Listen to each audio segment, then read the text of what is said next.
안녕하세요. 오늘도 드라마 한 편 리뷰합니다. 막 보고 와서 느낀 점들만 간단히 말씀드려 보겠습니다. 바로 자백의 대가란 작품이고요. 이 작품에서 전도연과 김고은이 2015년 협렬한 영화에서 만남 이후 10년 만에 다시 재회하고 있습니다.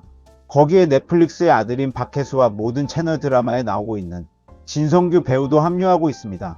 우선 이 작품은 영화 감독이기도 한 권종관 작가가 집필을 했습니다.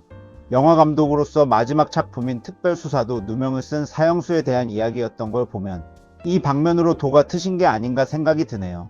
연출을 맡은 이정효 감독은 이두나와 사랑의 불시착 등을 만드셨던 분입니다. 결론적으로 한마디로 하자면 연기의 대가들이 모여 만든 최고의 앙상블이라 하겠습니다. 전도연은 수식어가 필요 없는 당대 최고의 여배우입니다. 아직도 30대가 맡을 만한 역할들을 소화해도 무리가 없고 가냘프지만 강인한 여성을 표현을 하는 데는 전도연만한 배우가 없을 것 같습니다. 초창기의 영화 접속이나 약속 등 멜로 주인공에서 피도 눈물도 없이란 작품 이후로 점점 연기의 폭이 넓어지기 시작해서 이제는 믿고 보는 여배우 중 한 사람입니다. 개인적으로 전도연의 가장 큰 장점은 눈빛이라고 생각하는데 이 작품에서도 그 눈빛만으로도 연기가 전달되는 배우인 것 같습니다.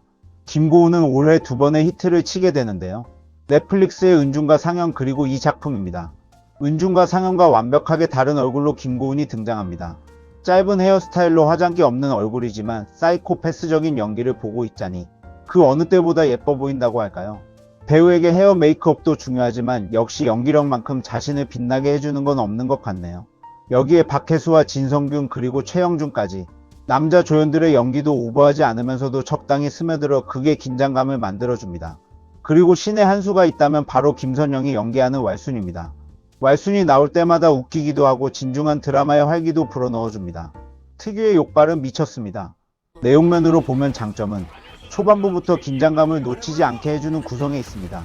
짜여진 각본을 통해 시청자에게 보여줄 것과 보여주지 않는 것에 대한 선택과 집중을 잘해서 분배가 잘 되어 있다고 생각합니다.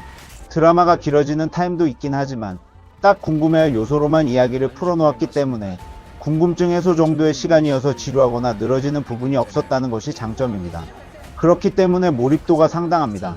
전도연이 연기하는 안윤수를 따라가다가 어느 순간 김고은의 모훈을 따라가게 되어 있습니다. 물론 전도연이 중심이 되는 드라마이지만 가끔 영화에서 빌런과 주인공의 비중이 같게 가다가 이도저도 안 되는 경우들이 있기 때문입니다. 이 드라마에서 유일하게 변화하는 인물은 박혜수가 연기하는 백동훈 검사입니다. 경찰 출신 검사로 현장을 부지런히 뛰어다니며 수사하는 검사입니다. 한쪽 면만 집착해서 보다 진짜를 놓치게 되고 자신의 과오를 인정하는 인물입니다. 다만 이 부분에서 이 드라마의 단점이 있습니다. 백동훈의 대사로 표현되긴 하지만 수사가 조금 물렁한 면이 있습니다. 극을 위한 장치들만 수사로 사용하기 때문에 초반에 문제가 되었던 장치는 후반에서는 건들지도 않습니다. 초반의 살인사건도 의심 가는 부분들을 절대적으로 배제되었던 것들을 백동훈의 대사 한마디로 뭉개기에는 조금 의아합니다.